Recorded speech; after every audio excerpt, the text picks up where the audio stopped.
ce temps que nous choisissons de donner à Dieu aujourd'hui, le matin, à midi ou le soir, c'est une disposition du cœur qui se rend capable de recevoir Dieu, de recevoir Jésus avec lui.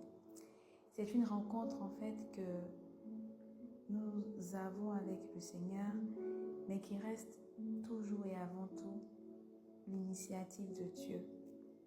C'est-à-dire que le Seigneur nous convie à un festin, il nous convie à une rencontre, il nous convie à un cœur à cœur.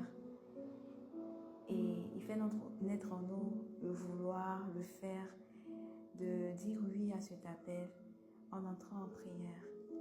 La prière, c'est au-delà du temps, c'est au-delà des circonstances, c'est au-delà du moment. Nous pouvons prier en marchant, nous pouvons prier en échangeant avec des amis, nous pouvons prier en travaillant.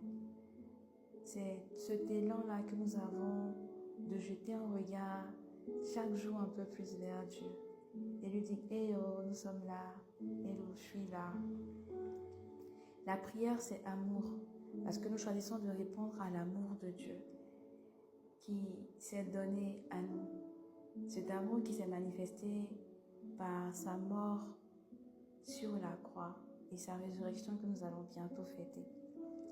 La prière, c'est choisir de faire entrer Dieu et de lui donner toute la place dans notre vie. C'est préparer, on va dire, le terrain à ce que les vertus, à ce que sa parole prenne fruit, s'enracinent en nous et grandissent. Ne nous lassons jamais de toujours aller à Dieu, de toujours trouver toutes les occasions nécessaires pour lui parler. Peu importe là où nous sommes, peu importe ce que nous faisons, que nous soyons en train de mener une activité ou pas, ayons toujours le cœur, le regard tourné vers le Seigneur et n'hésitons pas à lui dire à quel point nous l'aimons. Que ce temps de carême qui continue et qui se termine bientôt soit pour nous l'occasion d'expérimenter quelque chose de nouveau dans notre cœur à cœur avec le Seigneur et que la prière demeure le centre, le socle de toute notre croissance spirituelle. Passons une excellente soirée. Dieu nous garde.